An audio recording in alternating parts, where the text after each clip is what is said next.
¿Alguna vez te has preguntado si existe un versículo capaz de romper las cadenas que mantienen a tus hijos atrapados en los vicios? La palabra de Dios nos da una poderosa respuesta en Isaías 54:13. Todos tus hijos serán enseñados por el Señor, y se multiplicará la paz de tus hijos. Esta promesa nos revela que Dios no ha abandonado a nuestros hijos, sino que tiene el poder de guiarlos, restaurarlos y librarlos de todo aquello que busca destruir sus vidas.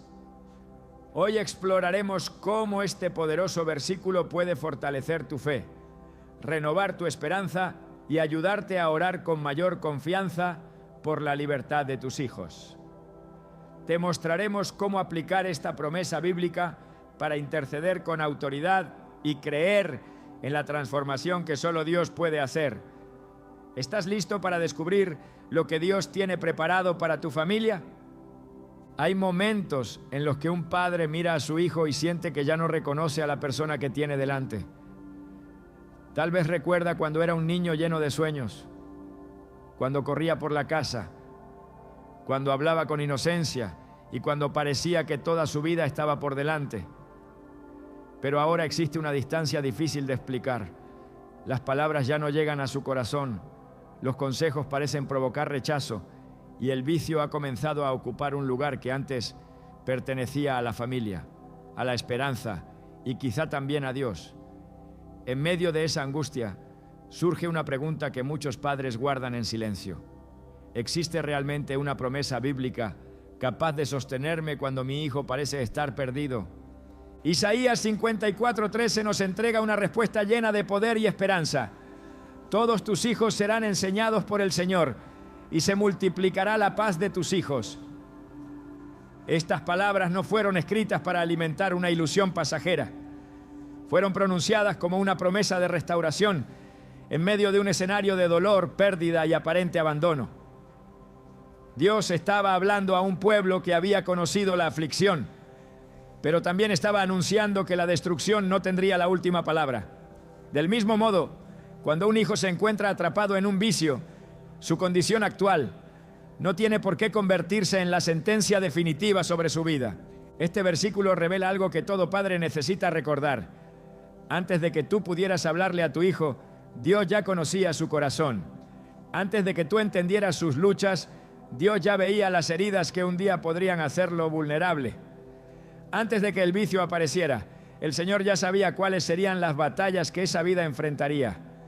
Por eso la promesa no dice simplemente que tus hijos recibirán consejos o escucharán advertencias. Afirma que serán enseñados por el Señor. Esto significa que Dios puede alcanzar lugares a los que tus palabras ya no llegan. Puede hablar en medio de una noche de confusión, despertar una conciencia que parecía adormecida y recordar una verdad sembrada muchos años atrás.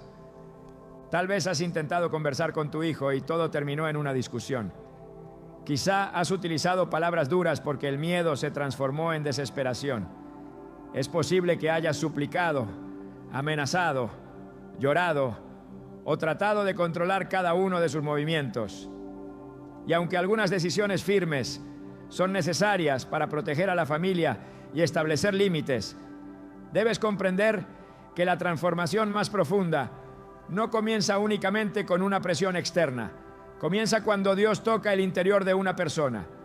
Ezequiel 36:26 declara: les daré un corazón nuevo y pondré un espíritu nuevo dentro de ustedes.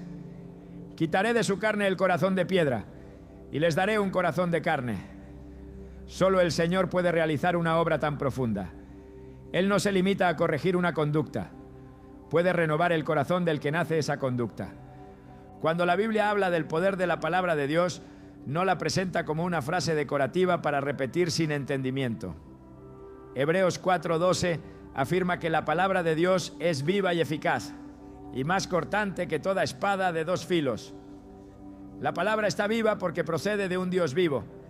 Es eficaz porque puede penetrar donde los argumentos humanos no logran entrar. Puede confrontar, revelar, corregir y traer luz a una mente confundida. Esto no significa que pronunciar un versículo sea una fórmula automática que elimina inmediatamente toda adicción. Significa que la verdad de Dios tiene autoridad para iniciar un proceso de despertar, arrepentimiento y restauración cuando es recibida con fe y acompañada de obediencia. Muchos padres se desalientan porque esperan que la promesa se cumpla de la manera y en el tiempo que ellos imaginaron. Creen que si hoy oran, mañana todo debería cambiar. Cuando no sucede así, comienzan a pensar que Dios no los escuchó. Pero las Escrituras muestran una y otra vez que las promesas divinas muchas veces atraviesan procesos antes de hacerse visibles. Abraham recibió la promesa de que tendría un hijo, pero tuvo que aprender a esperar. José recibió sueños que hablaban de un futuro diferente, pero antes de verlos cumplidos, pasó por el rechazo, la esclavitud y la prisión. David fue ungido como rey, pero no ocupó inmediatamente el trono. Entre la palabra recibida y el cumplimiento visible, hubo temporadas donde la fe fue probada. Esto también puede ocurrir en la vida de una familia. Tal vez Dios ya comenzó una obra que todavía no puedes observar. Quizá una conversación que tu hijo aparentó ignorar quedó guardada en su memoria. Tal vez una consecuencia dolorosa está comenzando a mostrarle que el camino que eligió no puede darle la paz que buscaba. Puede ser que, incluso en medio de su rebeldía, una parte de él recuerde las oraciones que escuchó, los versículos que aprendió, o los momentos en los que sintió la presencia de Dios. No debes confundir el silencio con la ausencia del Señor. Una semilla puede permanecer oculta bajo la tierra durante un tiempo antes de que aparezca el primer brote, pero eso no significa que esté muerta. Isaías 55, 10 a 11 utiliza precisamente esta imagen al declarar que, así como la lluvia y la nieve descienden del cielo y riegan la tierra para hacerla germinar, así también la palabra que sale de la boca de Dios no vuelve vacía, sino que cumple aquello para lo cual fue enviada. Esta promesa no nos autoriza a controlar a otra persona ni elimina su responsabilidad por las decisiones que toma, pero sí nos recuerda que la verdad sembrada con amor nunca es inútil. Puede permanecer en el corazón y regresar en el momento en que esa persona más la necesita. Pensemos en la historia del hijo pródigo relatada por Jesús en Lucas 15. Aquel joven pidió su herencia, abandonó la casa de su padre y se marchó a una provincia apartada. Allí desperdició sus bienes viviendo de manera desordenada. Lo que al principio parecía libertad, terminó convirtiéndose en esclavitud. El dinero se acabó, los amigos desaparecieron y el hambre lo llevó a una condición que jamás había imaginado. Deseaba alimentarse con la comida de los cerdos, pero nadie le daba nada. Sin embargo, en el momento más oscuro ocurrió algo decisivo. Jesús dice que el joven volvió en sí. Esa expresión revela el instante en que la mentira perdió fuerza y la verdad volvió a ocupar su lugar. El hijo recordó la casa de su padre, recordó que incluso los trabajadores tenían alimento suficiente. Comprendió que lejos de su hogar no había encontrado la libertad que buscaba, había encontrado vacío, degradación y dolor. Entonces decidió levantarse y regresar. Quizá hoy tu hijo se encuentra en esa provincia apartada. Puede estar físicamente cerca, pero emocional y espiritualmente lejos. Tal vez el vicio le ha hecho creer que no necesita a nadie, que tiene control sobre la situación o que puede detenerse cuando quiera. Sin embargo, ninguna mentira puede resistir para siempre cuando la luz de Dios comienza a entrar. La promesa de Isaías 54:13 nos recuerda que el Señor puede enseñarle incluso a través de las consecuencias de la memoria de una palabra escuchada en el momento preciso o de una profunda insatisfacción con la vida que está llevando. El padre de la parábola no podía vivir la experiencia de su hijo por él. Tampoco podía obligarlo a regresar, pero cuando lo vio venir de lejos, corrió hacia él. No lo recibió con una lista interminable de humillaciones. Lo abrazó, lo cubrió y comenzó un proceso de restauración. Esta historia muestra el corazón de Dios hacia quien regresa arrepentido. El Señor no aprueba el pecado ni minimiza sus consecuencias. pero tampoco cierra la puerta al que vuelve. Donde el enemigo dice que una vida ya está arruinada, Dios habla de restauración. Donde la vergüenza dice que ya no existe oportunidad, la gracia declara que todavía es posible levantarse. Salmo 107, 20 afirma: envió su palabra y los sanó y los libró de su ruina. Observa la conexión entre la palabra, la sanidad y la liberación. Dios envía su verdad a personas que se encuentran al borde de la destrucción. Esa verdad expone la mentira, revela el camino correcto y muestra que todavía existe esperanza. Un vicio suele sostenerse sobre engaños repetidos. Lo necesito para sentirme bien. Puedo controlarlo. Nadie entiende lo que me pasa. Ya no tengo remedio. Dios no me recibiría después de todo lo que hice. Pero la palabra de Dios confronta cada una de esas afirmaciones. Jesús dijo en Juan 8:32, conocerán la verdad y la verdad los hará libres. La libertad comienza cuando una persona deja de creer la mentira que la mantenía encadenada. No se trata solamente de conocer información religiosa, sino de encontrarse con la verdad de Cristo. Un hijo puede saber muchos versículos y aún así vivir lejos de ellos. Puede haber crecido en una iglesia y, sin embargo, tomar decisiones destructivas. Pero cuando el Espíritu de Dios hace que esa verdad descienda de la mente al corazón, algo comienza a cambiar. La persona comprende que el placer momentáneo no puede llenar su vacío, que el vicio no es un refugio, sino una prisión, y que la voz que lo condena no es más poderosa que la voz del Salvador que lo llama. Por eso Jesús añadió en Juan 8:36, así que si el Hijo los libera, serán ustedes verdaderamente libres. Esta declaración no promete una libertad superficial. Habla de una libertad que alcanza la voluntad, los pensamientos, los deseos y la identidad. El vicio intenta convencer a una persona de que su lucha define quién es. Le dice que siempre será un adicto, que nunca podrá cambiar y que su pasado determinará su futuro. Cristo, en cambio, ofrece una identidad nueva. Segunda de Corintios 5:17 declara: si alguno está en Cristo, nueva criatura es. Las cosas viejas pasaron, todas son hechas nuevas. Cuando un padre se aferra a Isaías 54:13, no está negando la realidad. Puede reconocer la gravedad del problema, buscar ayuda responsable, establecer límites y tomar decisiones difíciles. La fe bíblica no consiste en cerrar los ojos ante el peligro. Consiste en mirar la realidad sin permitir que esa realidad sea más grande que Dios. Es posible decir: mi hijo está atravesando una adicción, sin declarar: mi hijo está perdido para siempre. Es posible reconocer: nuestra familia está sufriendo, y al mismo tiempo sostener: el Señor todavía puede restaurarnos. Es posible llorar y tener fe. Es posible sentirse cansado y continuar creyendo.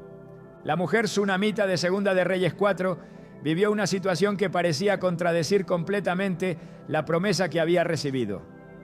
Dios le había concedido un hijo, pero años después el niño murió repentinamente. Ella enfrentó una realidad devastadora.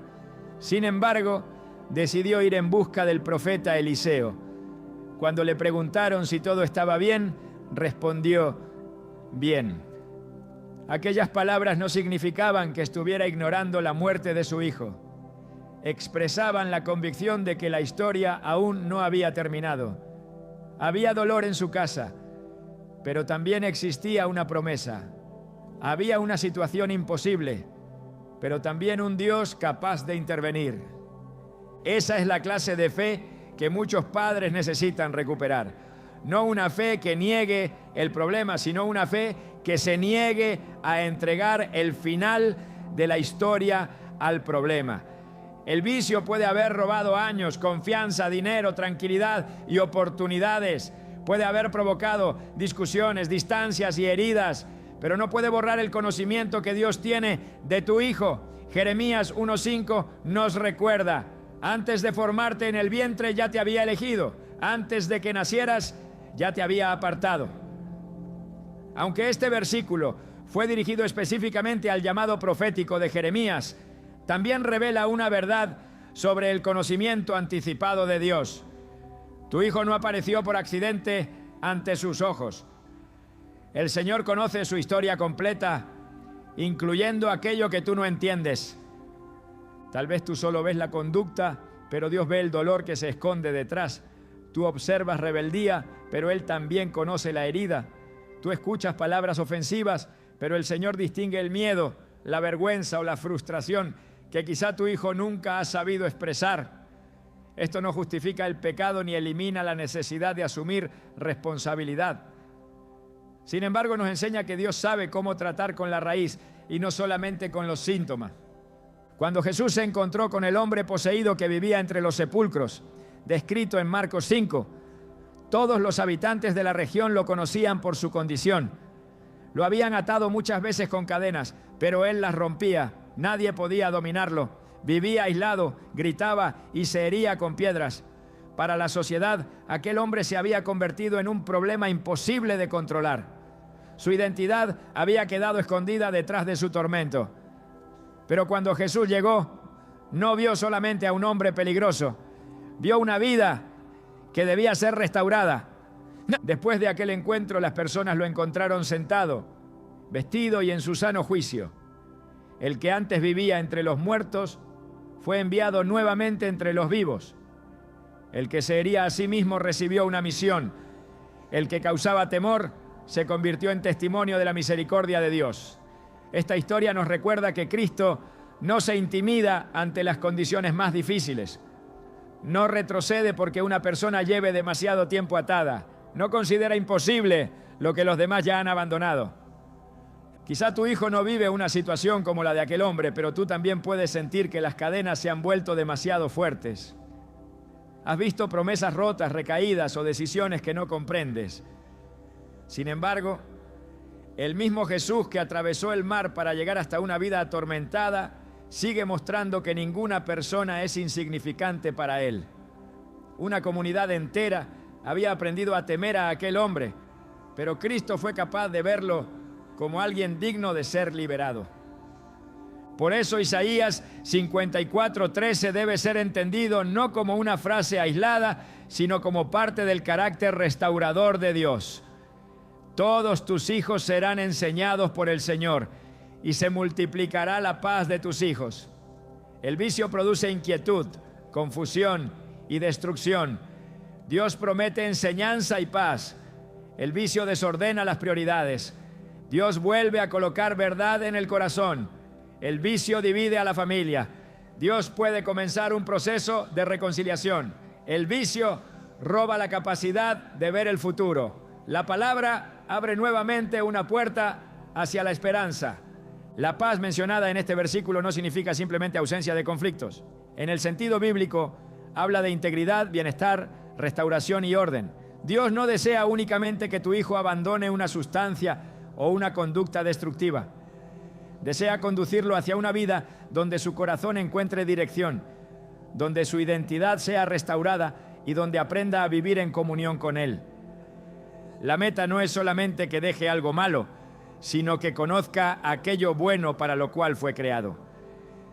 Aquí se encuentra una verdad esencial. Cuando una persona intenta abandonar un vicio sin llenar el vacío que ese vicio ocupaba, corre el riesgo de regresar a la misma esclavitud o reemplazarla por otra. Jesús explicó en Mateo 12 que cuando un espíritu inmundo sale y encuentra la casa vacía, puede volver con otros peores. La libertad no consiste únicamente en expulsar lo destructivo. Es necesario que la vida sea llena de la presencia, la verdad y el propósito de Dios. El Señor no solo quiere sacar a tu hijo de una prisión, quiere enseñarle a caminar como una persona libre. Por eso la promesa comienza con enseñanza. Dios enseña antes de establecer, corrige para restaurar, revela para sanar, llama por nombre para devolver identidad. Cuando el Señor comienza a enseñar a una persona, le muestra qué caminos la condujeron a la destrucción y cuáles pueden llevarla nuevamente a la vida. Proverbios 3, 5-6 declara: confía en el Señor con todo tu corazón y no te apoyes en tu propia prudencia. Reconócelo en todos tus caminos y Él enderezará tus sendas. Un sendero torcido puede ser enderezado Una decisión equivocada no tiene que convertirse en un destino permanente. Tal vez al escuchar todo esto piensas que tu fe ya está demasiado débil. Has esperado durante tanto tiempo que temes volver a ilusionarte. Pero la promesa no depende de la intensidad de tus emociones. Depende de la fidelidad de Dios. Segunda de Timoteo 2:13 afirma: si somos infieles, Él permanece fiel, porque no puede negarse a sí mismo.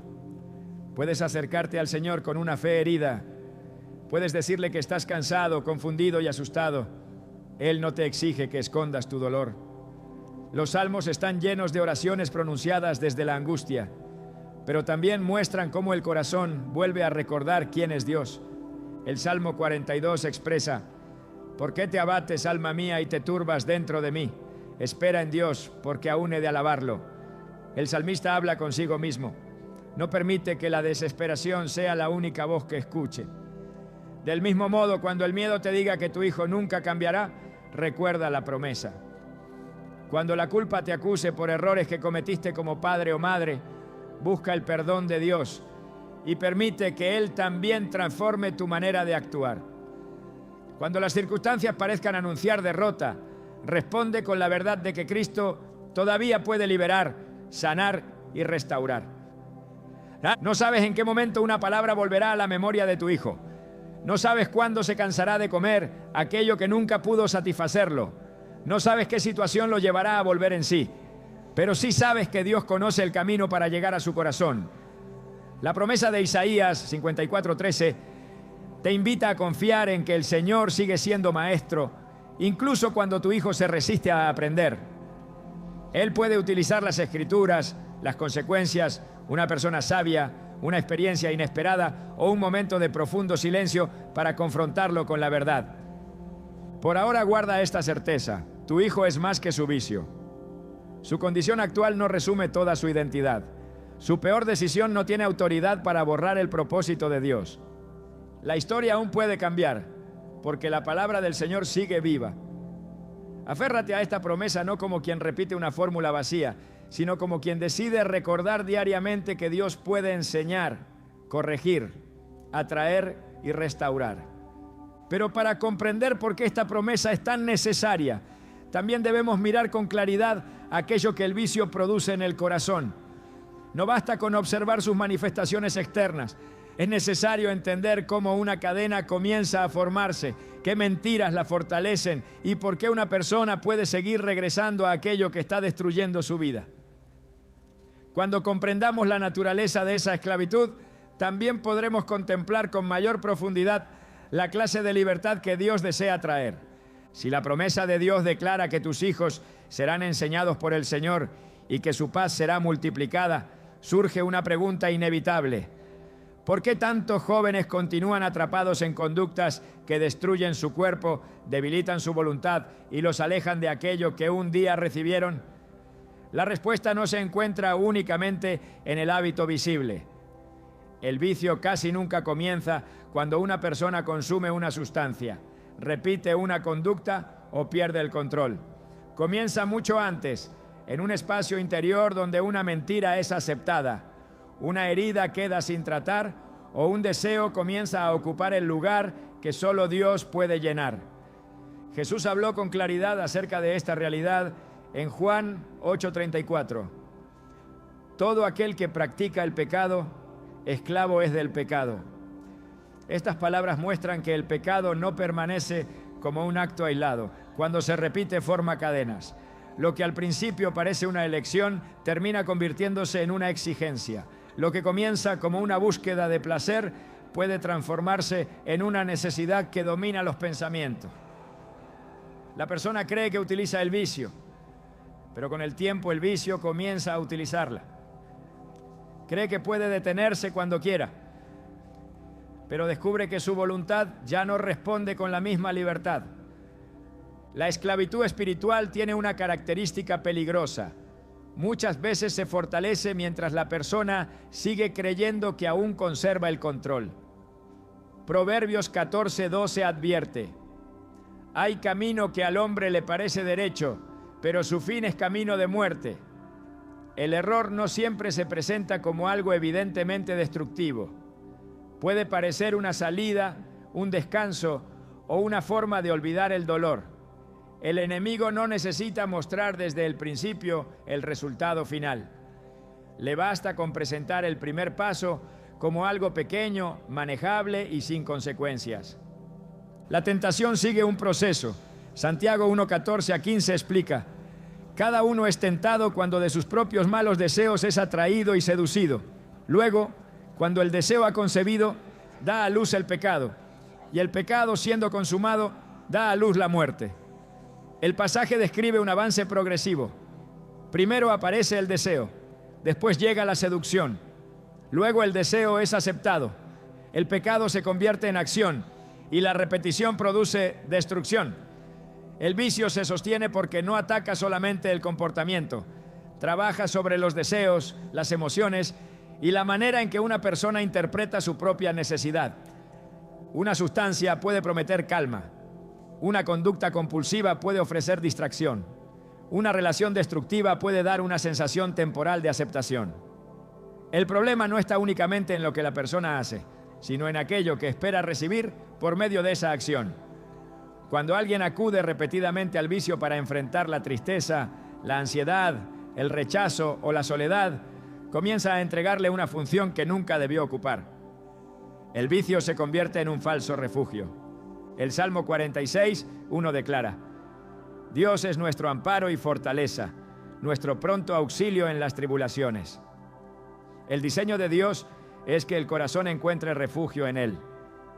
Cuando una persona busca ese refugio en algo que la debilita, se produce una sustitución espiritual.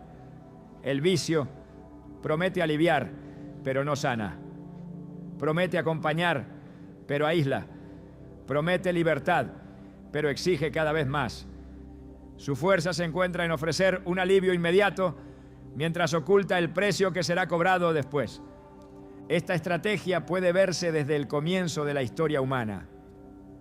En Génesis 3, la serpiente no obligó a Eva a tomar del fruto.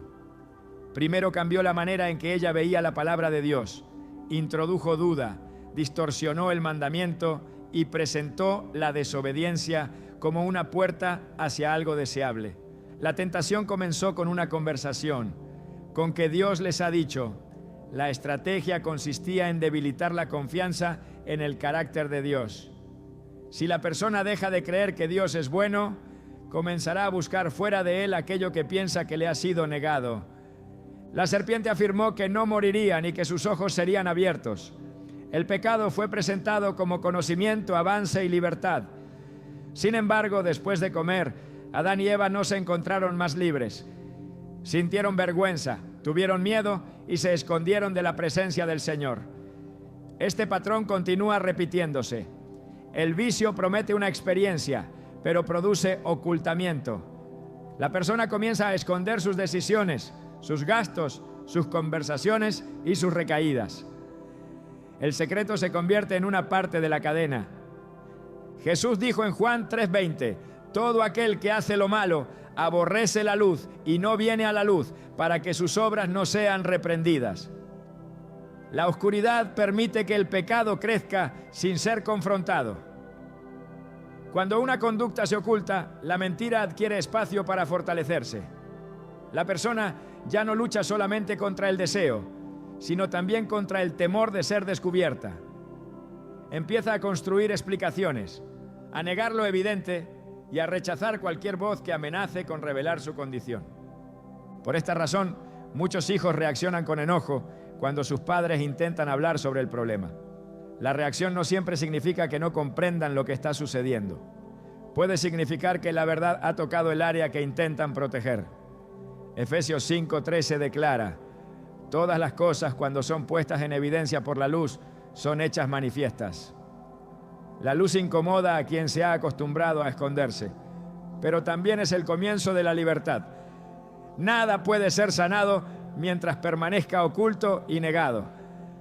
La historia de Caín muestra cómo una condición interior puede avanzar hasta dominar a una persona. Después de que su ofrenda no fue aceptada, Caín se llenó de enojo. Dios le habló antes de que cometiera el pecado Y le dijo en Génesis 4:7, el pecado está a la puerta. Con todo esto, a ti será su deseo, y tú te enseñorearás de él. El Señor describió el pecado como una fuerza que deseaba dominarlo. Caín todavía tenía la oportunidad de corregir su camino, pero decidió alimentar su resentimiento. El pecado que estaba a la puerta terminó entrando y conduciéndolo a derramar la sangre de su hermano. El vicio también busca enseñorearse de la persona. No se conforma con ocupar un momento. Intenta gobernar horarios, decisiones, relaciones y recursos. Primero pide una pequeña concesión. Después exige prioridad. Finalmente, todo comienza a organizarse alrededor de la próxima oportunidad para satisfacerlo. La familia se convierte en un obstáculo. La responsabilidad parece una carga. La verdad suena como acusación. El corazón pierde sensibilidad y la conciencia comienza a endurecerse. Hebreos 3:13 advierte sobre el engaño del pecado. El pecado engaña porque altera la percepción.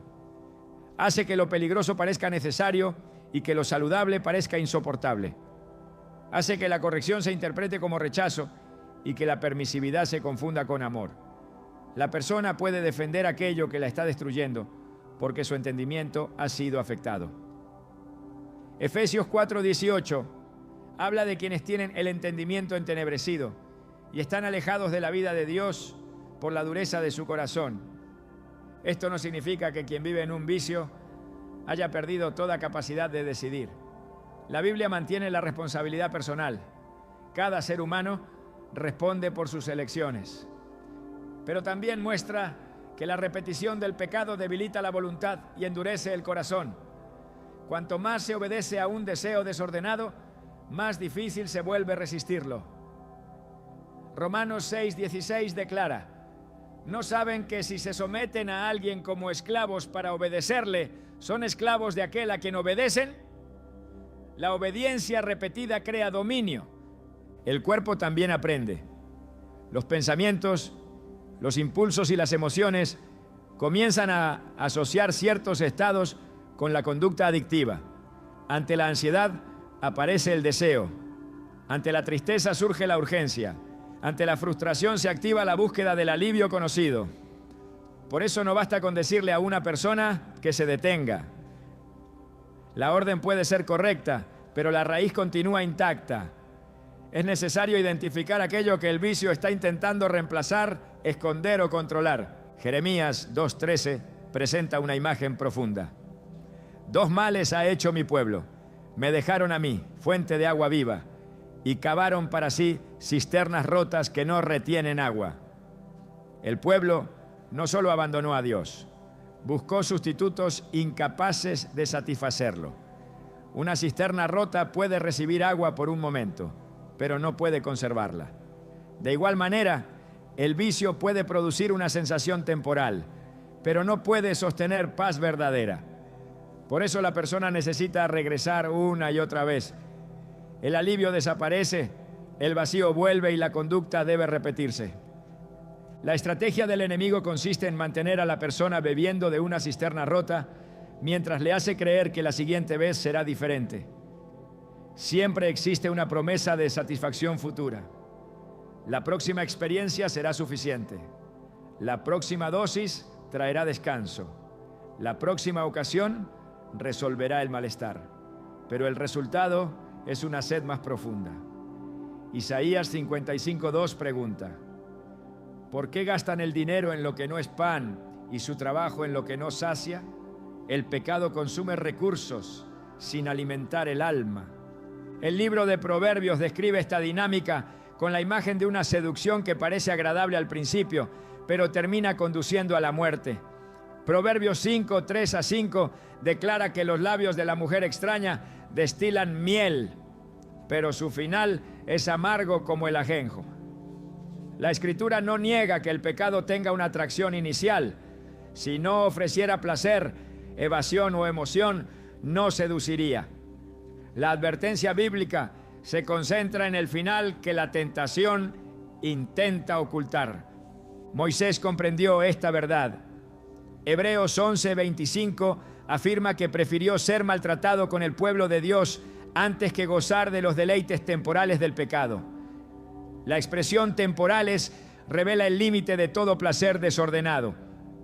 Puede producir una sensación real, pero breve. Después deja culpa, vacío, daño y una necesidad mayor. El vicio exige repetir aquello que nunca logró cumplir su promesa. También actúa sobre la identidad. Una persona puede comenzar diciendo: estoy luchando con este problema, pero después llega a pensar: esto es lo que soy. Cuando el pecado se une a la identidad, la esperanza disminuye. El hijo deja de verse como alguien capaz de cambiar y comienza a aceptar etiquetas de fracaso, debilidad o condenación. Apocalipsis 12:10 llama al enemigo el acusador. La acusación busca mantener a la persona atrapada en la vergüenza, porque quien cree que ya no merece acercarse a Dios se aleja de la única fuente que puede restaurarlo. La culpa puede conducir al arrepentimiento cuando lleva a reconocer el pecado y buscar perdón. La vergüenza destructiva, en cambio, afirma que la persona entera carece de valor. Segunda de Corintios 7:10 distingue entre la tristeza que produce arrepentimiento y la tristeza del mundo que produce muerte. Una conduce a Dios, la otra empuja al aislamiento y a la desesperación. Judas Iscariote y Pedro pecaron gravemente contra Jesús. Judas lo entregó. Pedro negó conocerlo. Ambos sintieron dolor, pero tomaron caminos distintos. Judas quedó atrapado en la desesperación. Pedro lloró amargamente, pero permaneció en el lugar donde podía ser restaurado. Después de la resurrección, Jesús lo buscó, habló con él y reafirmó su llamado. La diferencia no estuvo en que uno hubiera fallado y el otro no. Estuvo en la respuesta ante la caída. El vicio intenta convencer a la persona de que una recaída demuestra que nunca podrá ser libre. Esa idea puede llevarla a abandonar todo esfuerzo. Pero Miqueas 7:8 declara: aunque caí, me levantaré. Aunque more en tinieblas, el Señor será mi luz. La caída no debe ser ignorada ni normalizada, pero tampoco tiene que convertirse en una identidad permanente. Dios confronta el pecado para abrir un camino de restauración. Otra estrategia que fortalece la esclavitud es el aislamiento. Eclesiastés 4:10 afirma: si uno cae, el otro levantará a su compañero, pero ay del que está solo. El vicio empuja a la persona a separarse de quienes pueden ayudarla. Comienza a evitar conversaciones, reuniones familiares y espacios de fe. Busca ambientes donde nadie cuestione su conducta. El aislamiento reduce la rendición de cuentas y aumenta la influencia de pensamientos destructivos. Elías vivió un momento de agotamiento y temor después de enfrentar a los profetas de Baal. Se apartó, caminó por el desierto y pidió morir. Aunque su situación no estaba relacionada con un vicio, su historia muestra cómo la debilidad emocional puede distorsionar la percepción. El hombre que había visto descender fuego del cielo llegó a creer que estaba solo y que todo había terminado. Dios no lo trató con desprecio. Le dio descanso, alimento, dirección y una palabra que corrigió su visión. Le mostró que todavía había propósito y que no estaba solo. Esta respuesta divina enseña que la restauración necesita verdad, cuidado y dirección. No todo se resuelve con una reprensión. A veces la persona necesita recuperar fuerzas para escuchar. Otras veces necesita enfrentar consecuencias. En todos los casos, el objetivo no puede limitarse a detener una conducta visible. Debe incluir la restauración de la relación con Dios, la renovación del entendimiento y el desarrollo de nuevas formas de responder al dolor. Romanos 12:2 enseña: sean transformados por medio de la renovación de su entendimiento. La transformación bíblica ocurre cuando la mente aprende a reconocer las mentiras y reemplazarlas con verdad. Si el pensamiento afirma: no puedo soportar esta ansiedad sin consumir, la verdad enseña que Dios ofrece ayuda, comunidad y caminos concretos para enfrentarla. Si el pensamiento dice: nadie me aceptará después de lo que hice, la Escritura revela que el arrepentido puede acercarse al trono de la gracia. Si la mente repite: nunca cambiaré, Filipenses 1:6 recuerda que Dios puede completar la obra que comenzó. La batalla espiritual no elimina la necesidad de decisiones prácticas. La fe no consiste en ignorar los medios de ayuda que pueden proteger la vida. Un hijo atrapado en un vicio puede necesitar límites firmes, acompañamiento pastoral responsable, atención profesional y separación de ambientes que alimentan la conducta. Proverbios 22:3 declara: el prudente ve el peligro y lo evita. La prudencia también es espiritual. No se debe confundir compasión con permitir que el pecado continúe destruyendo a la persona y a quienes la rodean. El amor bíblico no encubre aquello que necesita ser confrontado. Primera de Corintios 13:6 afirma que el amor no se goza de la injusticia, sino que se goza con la verdad. Amar a un hijo no significa justificar sus decisiones, financiar su destrucción, ni eliminar todas las consecuencias. Significa buscar su bien verdadero, aunque en algunos momentos ese bien requiera límites dolorosos. La verdad y la misericordia no son enemigas. En Jesús aparecen unidas. Cuando Cristo habló con la mujer sorprendida en adulterio, no permitió que fuera destruida por sus acusadores, pero tampoco llamó bueno a su pecado. Le dijo: ni yo te condeno, vete y no peques más. Le ofreció gracia y dirección. La gracia le devolvió dignidad. La verdad le mostró que debía abandonar el camino anterior. Una respuesta sin gracia produce condenación. Una respuesta sin verdad produce permisividad. La restauración necesita ambas. Los vicios también afectan a toda la familia. Primera de Corintios 5:6 advierte que un poco de levadura leuda toda la masa.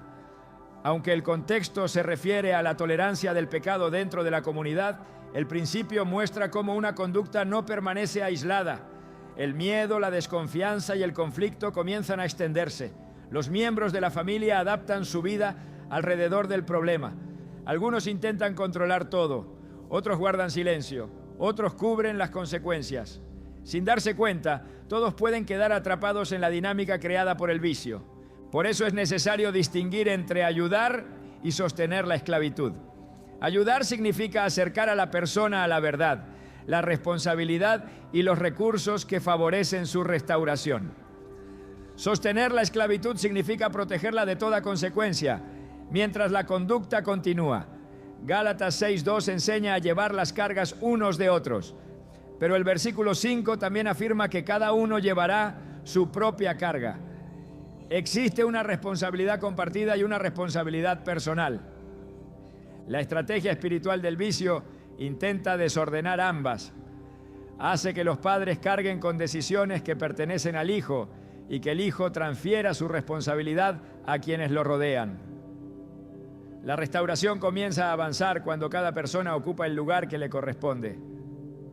Los padres pueden amar, orar, orientar y establecer límites. El hijo debe reconocer, decidir, pedir ayuda y aprender a caminar en obediencia. El faraón muestra cómo el corazón puede endurecerse cuando rechaza repetidamente la voz de Dios. Cada plaga revelaba el poder del Señor y le ofrecía la oportunidad de liberar al pueblo. Sin embargo, el faraón persistía en su decisión. Su resistencia produjo consecuencias cada vez más graves. Esta historia enseña que ignorar las advertencias no hace desaparecer la verdad, solo aumenta el precio de seguir rechazándola. En el caso del vicio, cada señal debe ser tomada en serio. Las mentiras, los cambios repentinos, el deterioro físico, la pérdida de responsabilidad y el alejamiento de la familia no deben ser tratados como detalles insignificantes. Tampoco deben utilizarse únicamente para acusar. Deben ser reconocidos como evidencias de una batalla que necesita una respuesta clara. Jesús preguntó al paralítico de Betesda: ¿quieres ser sano? La pregunta parece extraña porque aquel hombre llevaba 38 años enfermo. Sin embargo, Cristo dirigió su atención hacia la voluntad. La restauración requiere una respuesta. El hombre podía describir sus obstáculos, pero Jesús lo llamó a levantarse. La gracia divina no anula la participación humana. Dios ofrece poder, pero la persona debe responder. La libertad comienza cuando el hijo deja de proteger la cadena y comienza a reconocerla. Mientras defienda el vicio como si fuera parte de su derecho o identidad, resistirá toda ayuda. Cuando vea con claridad que aquello que prometía aliviarlo se ha convertido en su opresor, podrá comenzar a buscar una salida. El hijo pródigo tuvo que volver en sí antes de levantarse. La verdad precedió al regreso. El papel de la palabra en este proceso es revelar. Salmo 119, 130 declara: la exposición de tus palabras alumbra, hace entender a los simples. La luz permite nombrar lo que antes estaba confundido. Muestra la diferencia entre necesidad y deseo, entre libertad y esclavitud, entre placer temporal y paz verdadera. La palabra no solo prohíbe, explica, confronta y dirige hacia una vida distinta. Cristo no vino únicamente a mejorar conductas. Lucas 4:18 declara que fue enviado a proclamar libertad a los cautivos y poner en libertad a los oprimidos. La cautividad puede adoptar muchas formas, pero el propósito de Jesús permanece. Él entra en el lugar donde la voluntad está debilitada, donde la mentira ha oscurecido el entendimiento y donde la vergüenza ha robado la esperanza. Su libertad no consiste en eliminar la responsabilidad, sino en devolver a la persona la capacidad de responder a la verdad. Comprender cómo funciona el vicio evita dos errores. El primero es reducir todo a falta de voluntad. El segundo es eliminar completamente la responsabilidad personal. La Biblia no presenta a la persona como una víctima incapaz de decidir, ni como alguien que puede liberarse solo mediante fuerza humana. Muestra una voluntad debilitada por el pecado que necesita verdad, gracia, disciplina y poder espiritual. La estrategia del enemigo busca mantener ocultas las raíces, fortalecer las mentiras, aislar al hijo, endurecer su conciencia y convertir la caída en identidad. La estrategia de Dios actúa de manera opuesta. Lleva a la luz, revela la verdad, restaura la comunión, renueva el entendimiento y llama a la obediencia. Donde el vicio dice, escóndete, Dios pregunta, ¿dónde estás? Donde la acusación afirma, ya no tienes remedio, Cristo declara que vino a buscar y salvar lo que se había perdido. Donde la esclavitud exige obediencia, el Espíritu de Dios ofrece una nueva manera de vivir. Romanos 8:15 afirma, no han recibido el espíritu de esclavitud para estar otra vez en temor, sino el espíritu de adopción. La libertad cristiana no deja a la persona vacía, la devuelve a su identidad de hijo. El vicio convierte el deseo en amo. El Espíritu Santo restaura el orden y enseña al creyente a vivir bajo el gobierno de Dios. Esta comprensión prepara a la familia para enfrentar el problema sin ingenuidad y sin desesperación. El vicio es más profundo que una mala costumbre, pero no es más poderoso que Cristo. Tiene estrategias, pero la palabra las expone. Forma cadenas, pero Jesús sigue teniendo autoridad para romperlas. Oscurece la mente, pero la verdad puede renovar el entendimiento. Aísla, pero Dios puede restaurar la comunión. Ahora que hemos visto cómo la esclavitud comienza, se fortalece y busca dominar el corazón, queda una pregunta decisiva. ¿Qué lugar ocupan los padres dentro de esta batalla? No pueden arrepentirse en lugar de sus hijos ni tomar las decisiones que ellos deben tomar, pero tampoco han sido llamados a observar pasivamente. La Escritura revela que existe una forma de permanecer delante de Dios por la vida de otro, una forma de clamar sin controlar, de amar sin encubrir y de sostener la esperanza sin negar la realidad. Esa verdad nos conduce al poder de la intercesión de los padres. Cuando un hijo queda atrapado en un vicio, los padres pueden llegar a sentir que han perdido toda capacidad de ayudarlo. No pueden tomar decisiones en su lugar, no pueden obligarlo a reconocer su condición y no pueden entrar directamente en la batalla que se libra dentro de su corazón. Sin embargo, la Biblia muestra que todavía existe una obra poderosa que pueden realizar: permanecer delante de Dios e interceder por su vida. La intercesión no consiste en repetir palabras desde la desesperación, es presentarse ante el Señor con fe, colocando la necesidad de otro bajo la autoridad de sus promesas. Santiago 5:16 declara: la oración eficaz del justo puede mucho. Esto significa que la oración no es un recurso débil ni una acción simbólica. Dios la utiliza para fortalecer al que ora, abrir caminos, traer convicción y preparar circunstancias que conduzcan al arrepentimiento. En Marcos 9, un padre llevó ante Jesús a su hijo, quien sufría desde la niñez. Había presenciado su dolor, había intentado encontrar ayuda y había llegado a un punto donde su fe estaba herida. Al hablar con Cristo dijo: si puedes hacer algo, ten misericordia de nosotros y ayúdanos. Jesús respondió: al que cree todo le es posible. Entonces aquel padre expresó una oración profundamente sincera: creo, ayuda mi incredulidad. No ocultó su debilidad, pero tampoco se alejó. Permaneció delante de Jesús hasta ver a su hijo libre. Esta historia enseña que un padre no necesita tener una fe perfecta para interceder. Necesita llevar su temor, cansancio y dolor ante aquel que tiene autoridad. La oración verdadera no niega la gravedad del problema. La coloca delante de un Dios mayor que el problema. Job también comprendió la responsabilidad espiritual de presentarse ante Dios por sus hijos. Job 1:5 relata que se levantaba de mañana y ofrecía sacrificios por cada uno de ellos, pensando que quizá habían pecado en su corazón. No podía vigilar todos sus pensamientos ni controlar cada decisión, pero podía consagrarlos delante del Señor. Su intercesión revelaba cuidado, responsabilidad y reverencia.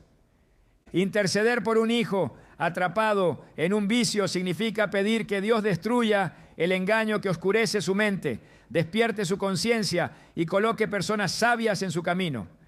Significa pedir protección sin encubrir su conducta, misericordia sin justificar el pecado y restauración sin intentar controlar el proceso. Isaías 62, 6-7 habla de guardianes que no guardan silencio y que no dan descanso hasta ver cumplida la obra de Dios.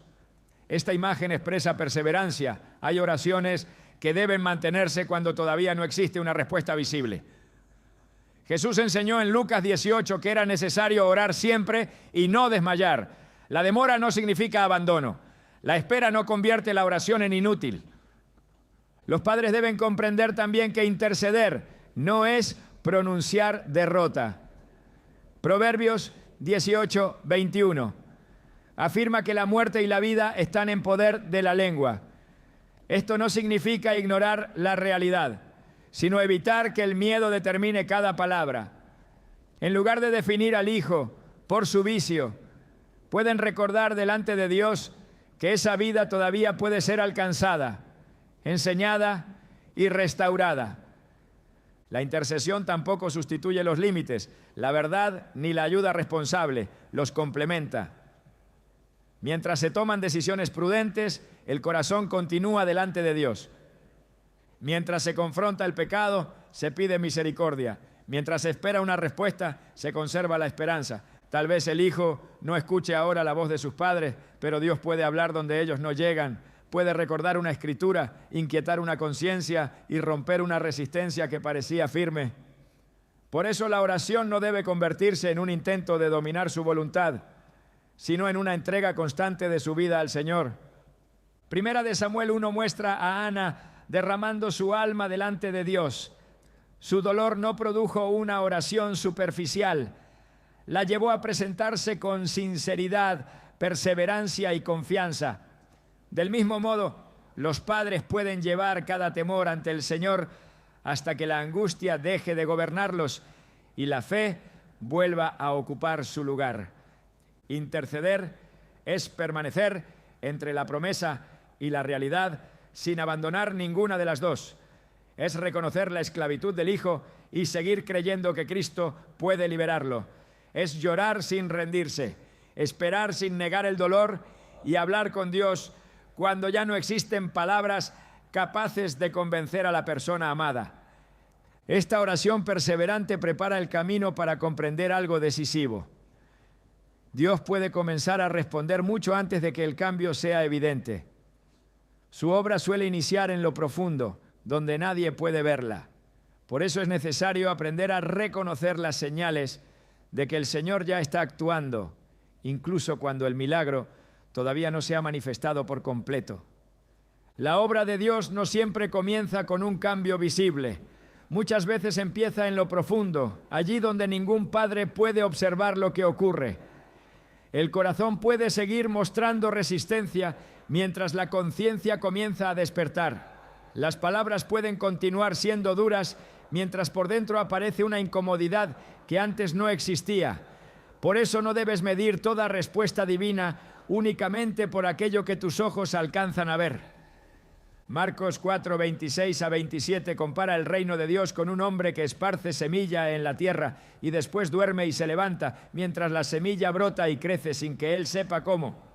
Esta imagen revela que Dios puede trabajar silenciosamente. La semilla permanece oculta antes de producir fruto. Del mismo modo, una palabra bíblica, una corrección o una consecuencia puede comenzar a actuar dentro de tu hijo, aunque todavía no exista una transformación completa. Una de las primeras señales es la pérdida de tranquilidad frente al pecado. El vicio antes parecía normal, pero comienza a producir incomodidad, cansancio o preguntas. Esa inquietud no debe confundirse siempre con rebeldía.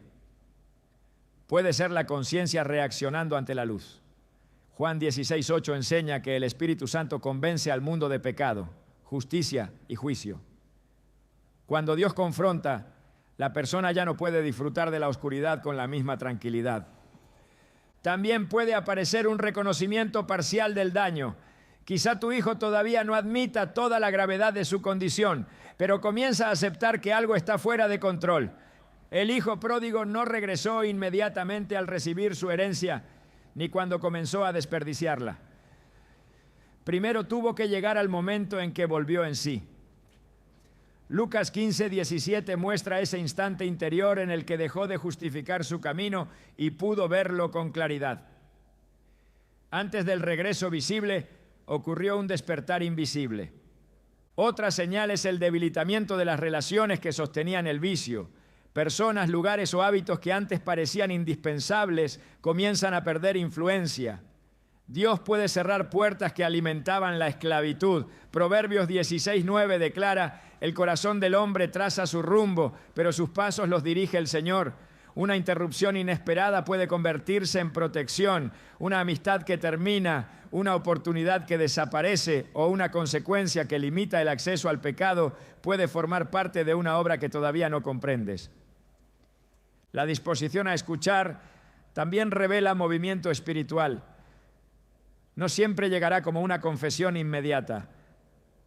Puede manifestarse en una pregunta, un momento de silencio o una menor resistencia ante la verdad. Cuando Nicodemo buscó a Jesús, lo hizo de noche.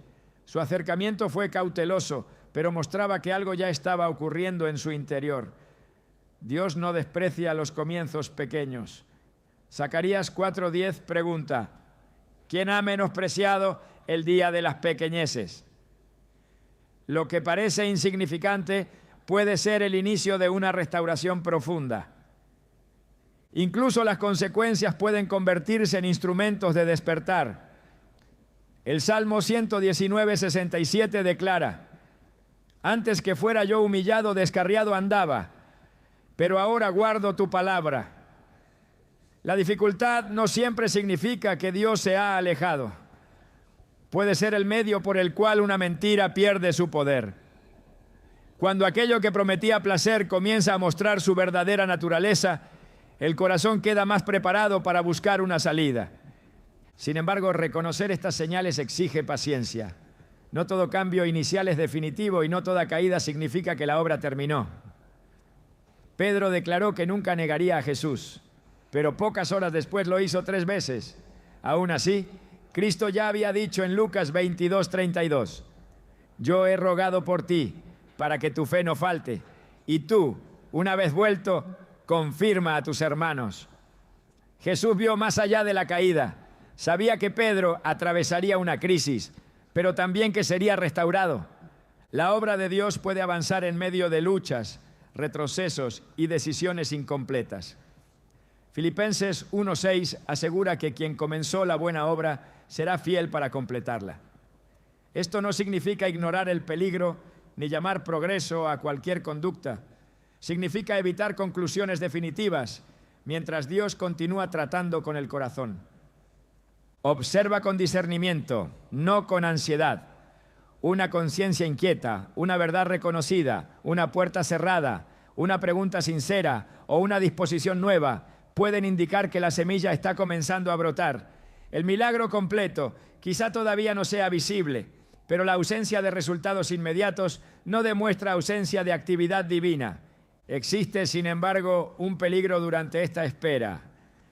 Algunos padres, movidos por el miedo, pueden adoptar actitudes que debilitan su fe, dañan la comunicación y dificultan el proceso de restauración.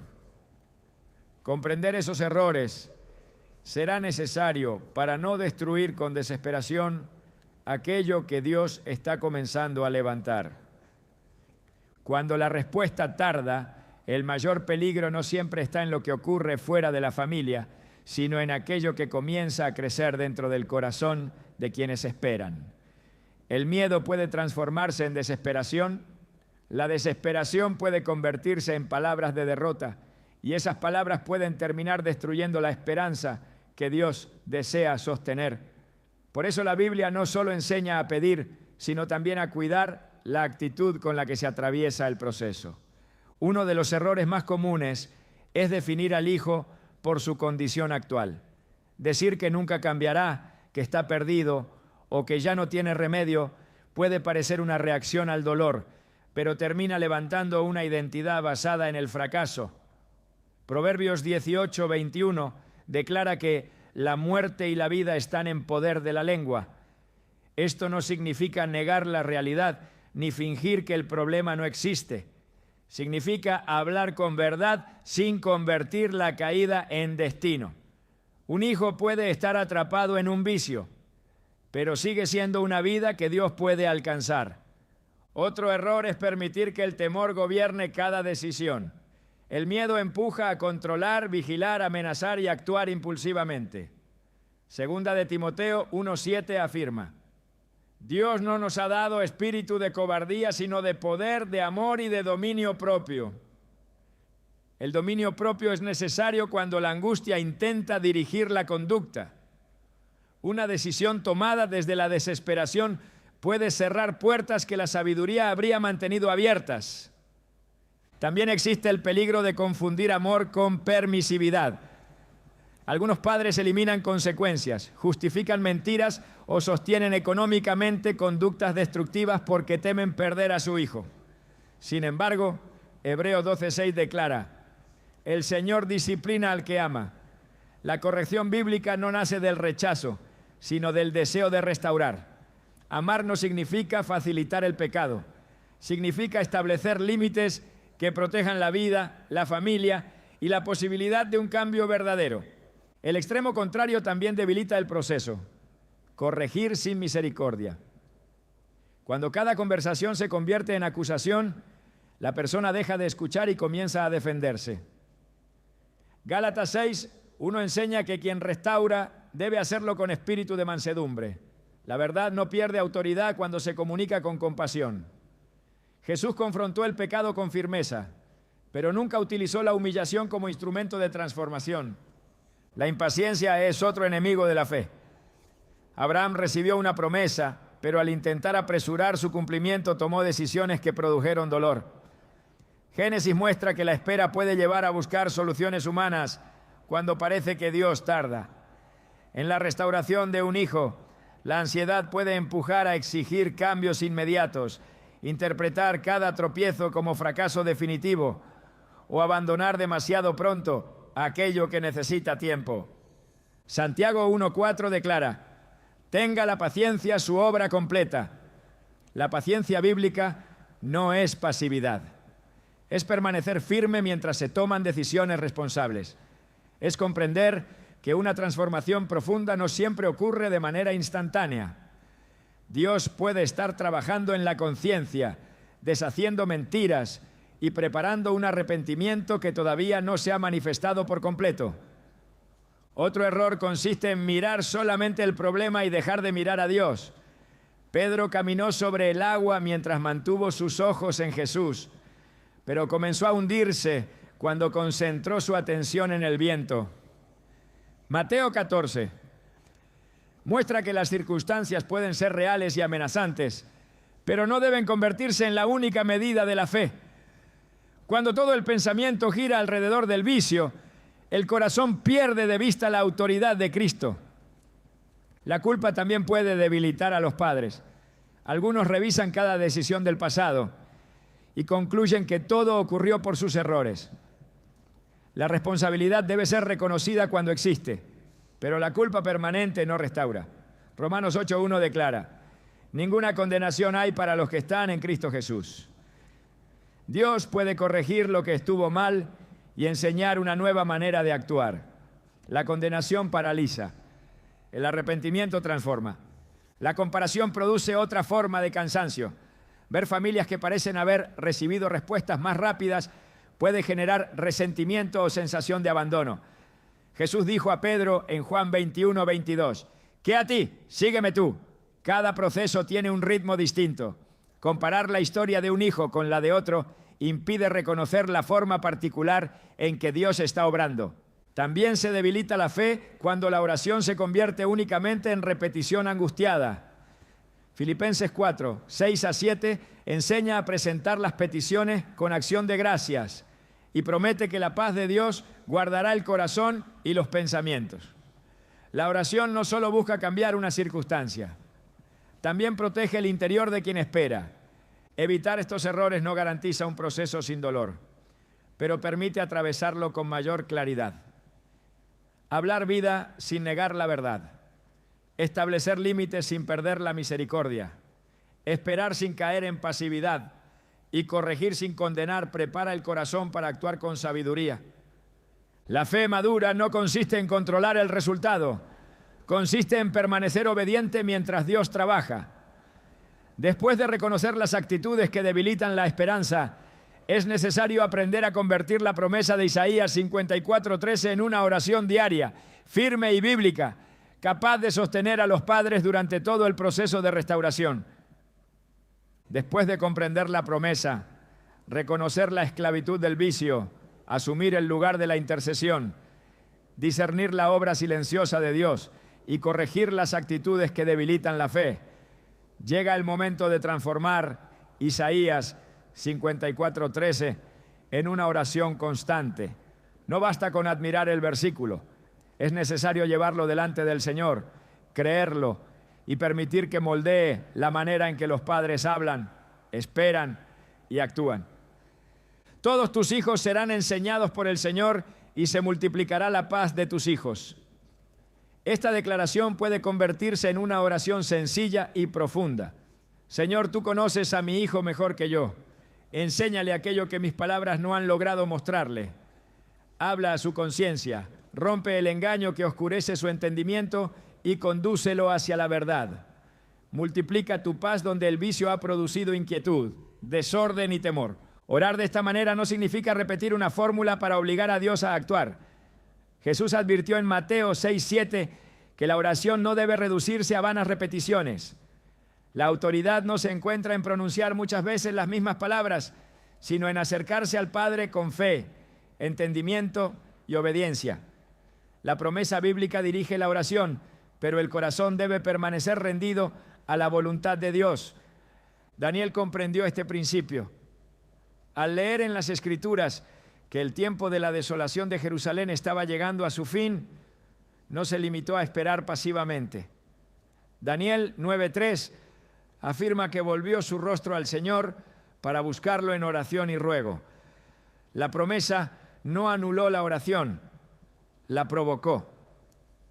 Del mismo modo, Isaías 54:13 no invita a la indiferencia, sino a una intercesión firme, sostenida por la certeza de que Dios puede enseñar y restaurar.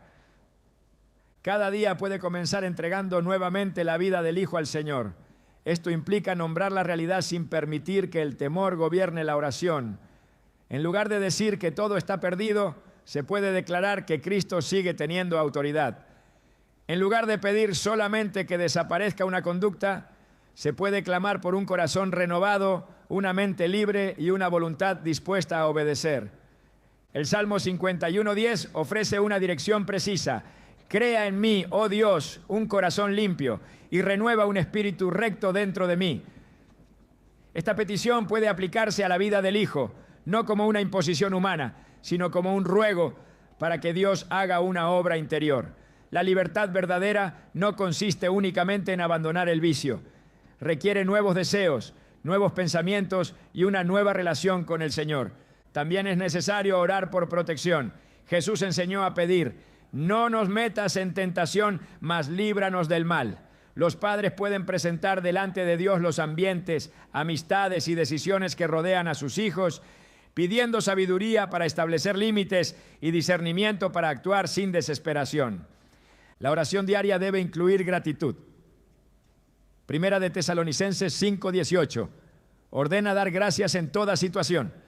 Agradecer no significa celebrar el sufrimiento, sino reconocer que Dios sigue presente. La gratitud protege el corazón de la amargura y recuerda que la historia todavía está en manos del Señor. Habrá días en los que la fe parezca firme y otros en los que las palabras sean escasas. Romanos 8:26 declara que el Espíritu ayuda en nuestra debilidad e intercede cuando no sabemos cómo orar. Dios no desprecia una oración quebrantada. Un padre puede acercarse con lágrimas y permanecer confiado en que el Señor entiende aquello que no logra expresar. Declarar Isaías 54:13 también exige coherencia. No tendría sentido pedir que Dios enseñe al hijo mientras el hogar comunica únicamente condenación, desorden o resentimiento. La oración debe ir acompañada de una disposición a escuchar, perdonar, corregir con sabiduría y buscar ayuda cuando sea necesaria. Santiago 2:17 enseña que la fe sin obras está muerta. La confianza en Dios produce acciones responsables. La perseverancia será esencial. Elías oró por lluvia y envió a su siervo a mirar el cielo varias veces. Al principio no había ninguna señal. Después apareció una nube pequeña y finalmente llegó la lluvia. Primera de Reyes 18 muestra que una respuesta puede comenzar de una manera casi imperceptible. La oración no debe abandonarse porque el cambio todavía parezca pequeño. Cada vez que declares esta promesa, recuerda que la enseñanza del Señor puede llegar por caminos distintos. Puede usar una consecuencia, una escritura, una conversación, una corrección o una puerta que se cierra. No limites la respuesta a una sola forma. Pide discernimiento para reconocer la mano de Dios sin intentar controlar cada detalle. Isaías 54:13 debe convertirse en una confesión de confianza. Mi hijo no está fuera del alcance de Dios. El Señor puede enseñarlo. Su paz puede entrar donde ahora existe tormenta. Su verdad puede penetrar donde la mentira ha levantado resistencia. Su gracia puede restaurar lo que el pecado ha dañado. La oración diaria no transforma a los padres en dueños del resultado. Los convierte en personas que permanecen firmes mientras Dios obra. Cada palabra pronunciada con fe coloca nuevamente la carga en las manos correctas. Cada día de perseverancia declara que el vicio no tendrá la última palabra. Cada vez que el corazón vuelve a la promesa, la desesperación pierde terreno. Ahora, todo el recorrido conduce a una certeza final. La condición actual de un hijo no determina el final de su historia. La promesa ha sido declarada, la batalla ha sido comprendida y el camino de la fe ha sido establecido.